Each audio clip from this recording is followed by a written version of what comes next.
Sudah berminggu-minggu aku begini. Ada apa denganku? Selama bertahun-tahun aku baru merasakan hal ini. Biasanya kata-kata itu mengalir begitu saja dengan deras melalui jari-jari tanganku.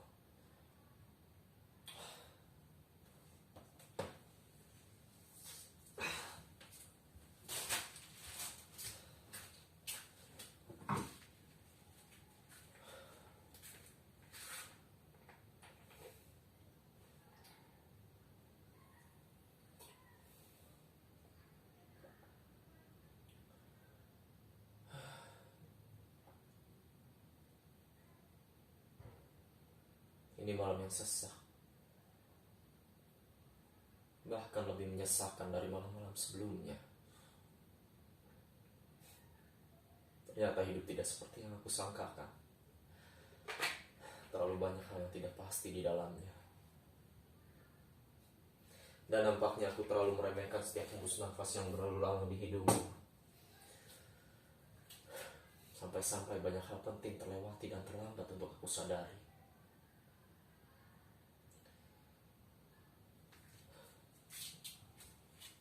Sudah 4 bulan berlalu sejak saat itu. Tapi belum ada satupun karya yang lahir dari tanganku.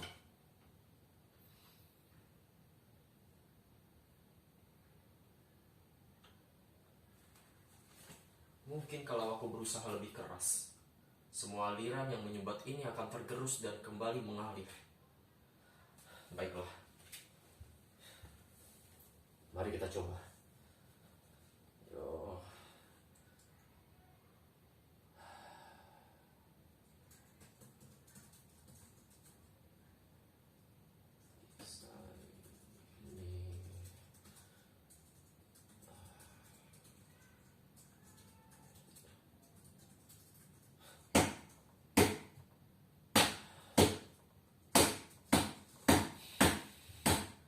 Apa?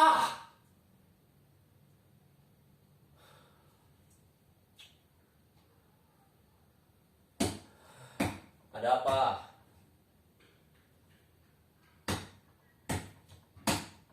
Kau sudah lapar?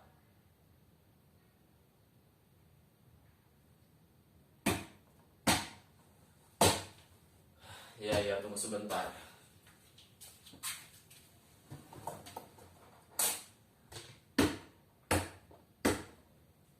Ya, tunggu sebentar. Makananmu akan segera tiba.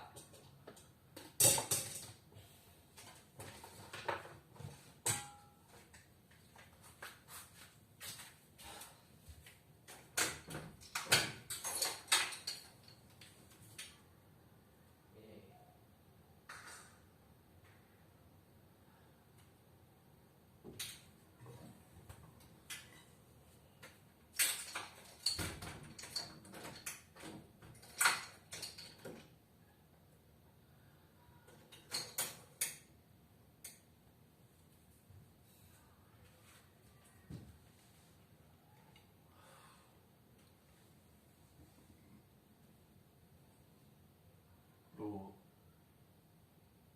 apa yang harus aku lakukan?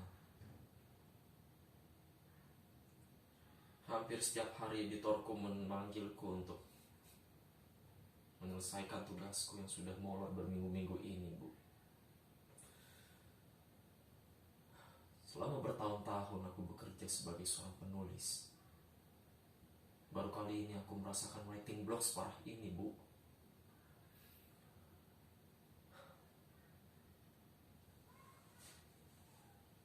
Pak, aku tidak menafikan apa yang kau ucapkan dulu kepadaku. Menjadi seorang penulis belumlah cukup untuk memenuhi semua kebutuhan hidup. Tapi bukankah dulu kita tidak separah ini?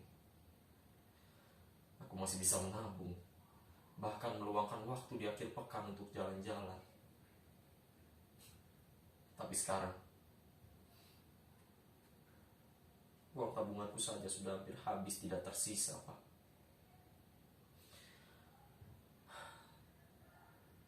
Apa yang harus aku lakukan? Adakah jalan keluar dari semua ini?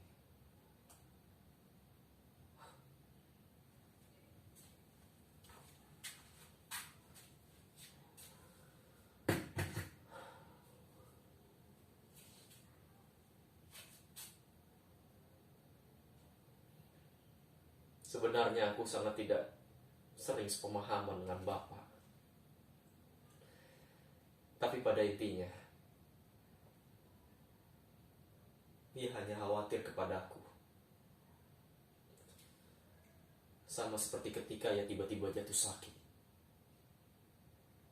Aku pun sangat mengkhawatirkannya.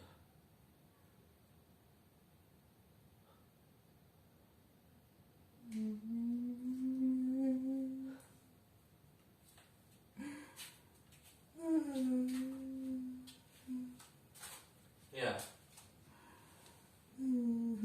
menangislah. Sudah sewajarnya kau menangis. Kita tidak dapat menghindari bibit sial yang tak terlihat itu. Aku masih ingat betul bagaimana Bapak pulang dalam keadaan lemah. Dirinya bilang masuk angin, tapi aku yakin itu lebih dari sekedar masuk angin. Aku menyarankannya kepada dirinya untuk segera memeriksakan penyakitnya itu, tapi dia menolak. Dia sangat takut disebut sebagai korban demi. Tapi aku bersikeras dengan pendapatku dan memintanya untuk segera memeriksakan penyakitnya itu ke rumah sakit. Kita terus beradu argumen dan berakhir dengan tamparan Bapak di pipiku. Aku meninggalkannya bersama ibu yang histeris, melihat anaknya ditampar untuk pertama kalinya oleh suaminya sendiri. Sejak saat itu aku tidak peduli lagi. Lebih baik aku mengurus hidupku sendiri, terus bekerja sebagai seorang penulis dan berkarya, sehingga aku akan abadi nantinya. Tapi tidak lama setelah itu, Bapak tiba-tiba jatuh pingsan setelah minum kopi di teras. Ibu bilang asam lambungnya kambuh. Padahal baru pertama kali ia merasakan hal itu. Aku memanggil ambulans, Bapak dibawa ke rumah sakit dan benar saja, ia menjadi salah satu korban demi sialan itu.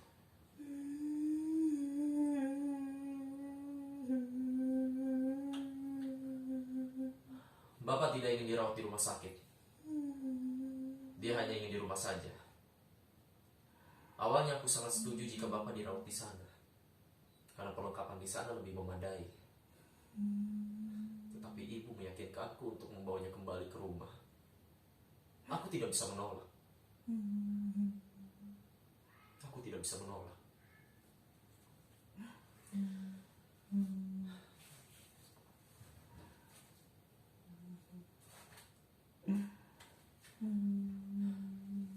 Hari-hari berlalu. Semua orang tiba-tiba sakit. Kantor tidak lagi mewajibkanku untuk menyelesaikan tugasku di sana. Dan sekarang aku bekerja di rumah dengan laptopku ini. Semua berjalan apa adanya meskipun Bapak harus dirawat di rumah setiap hari.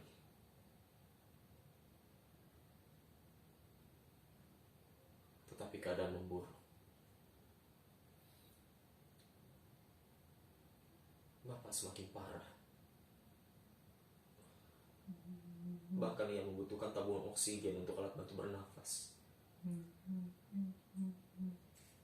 Di saat yang menentukan itu, tabung oksigen hilang di pasaran. Aku mencarinya kesana kemari tapi tidak menemukan satupun depot isi tabung yang buka. Hingga akhirnya aku menemukan satu di perbatasan kota. Tapi tidak hanya aku yang hendak mengisi tabung oksigen.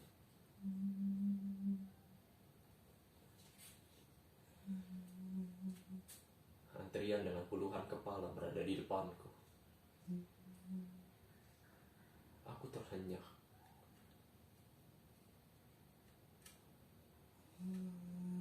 Hari sudah hampir maghrib.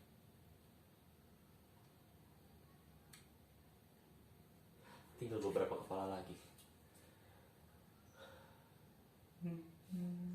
Tapi kemudian tiba-tiba toko itu tutup. Mereka bilang persediaan oksigennya sudah habis. Terpaksa aku pulang dalam keadaan tangan kosong.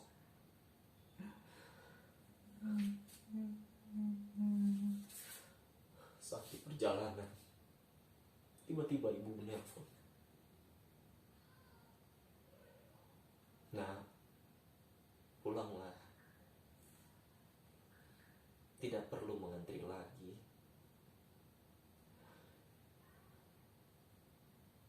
Bapak sudah tidak ada.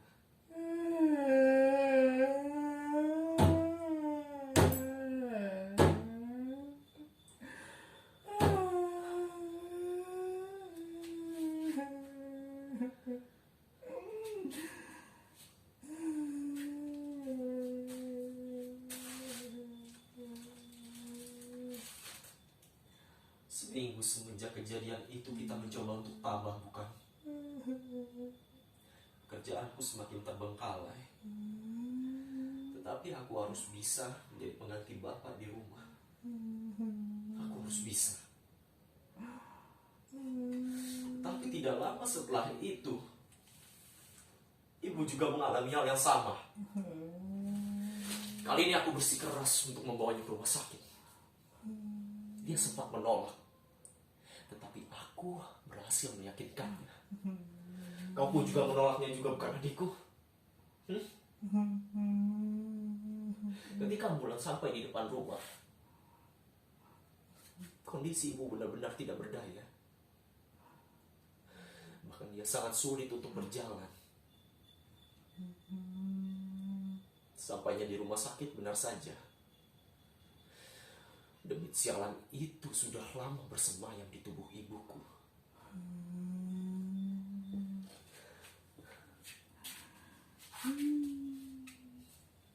Tidak habis pikir bagaimana ia dapat menahannya selama berminggu-minggu dalam penyakit bawaannya itu.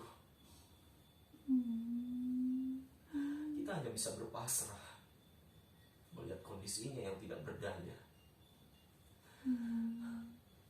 Dia masih bisa tersenyum, mengisyaratkan kepada kita untuk terus kuat.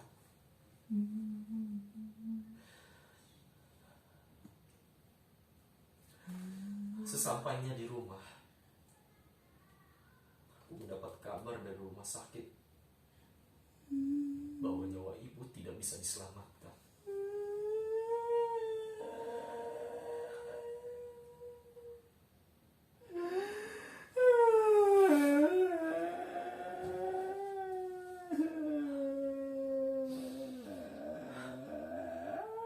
Pak, Bu, setelah kejadian-kejadian yang menimpa kami itu, adik menjadi gila.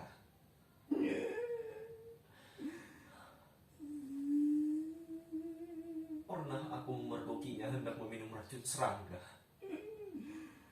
Kalau aku telat barang sedetik saja, mungkin saat ini tinggal aku saja yang tersisa. Tapi apalagi yang tersisa untukku? Adik sudah gila, Bu. Dahulu aku bekerja untuk diriku sendiri. Kemudian aku bertekad sebagai pengganti bapak. Tapi kemudian ibu menyusul bapak sehingga adik menjadi gila. Apa yang tersisa untukku? Bagaimana dia dapat kembali seperti dulu, Bu? Apa yang mesti aku perjuangkan?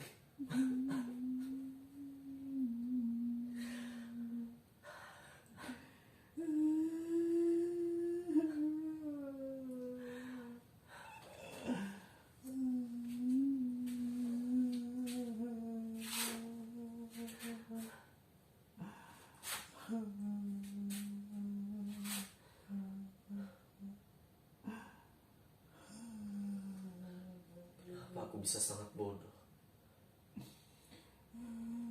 Kakiku masih bisa berjalan. Tanganku masih bisa menulis kata-kata yang indah.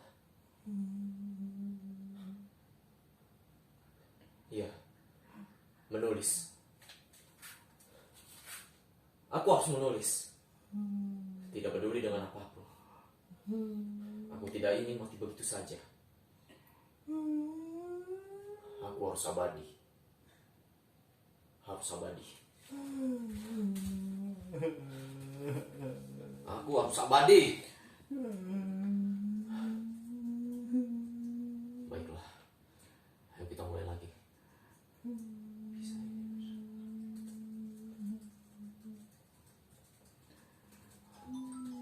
Ayolah, jangan sekarang.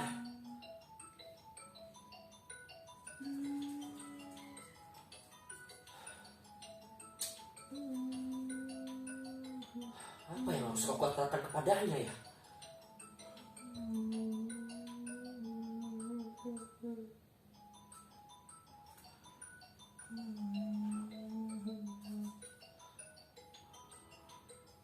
Baiklah, tidak akan aku angkat. Biar saja dia menelponku seperti itu terus.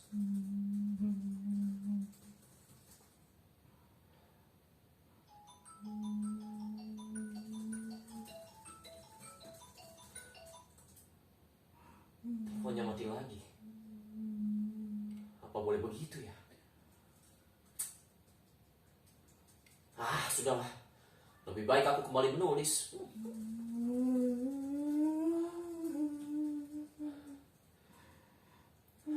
Diamlah.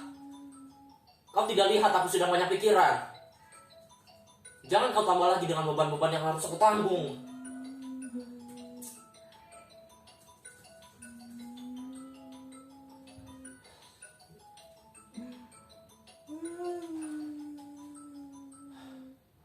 Apa yang harus kau katakan padanya ya?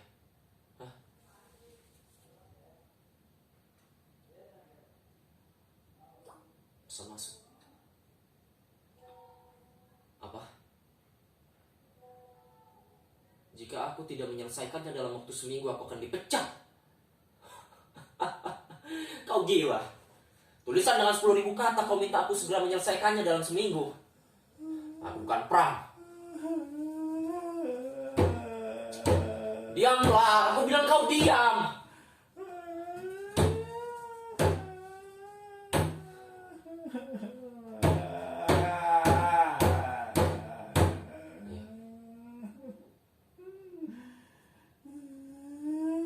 Kenapa ini? Ayolah, jangan bercanda. Aku harus menulis. Ayolah. Aku harus menulis.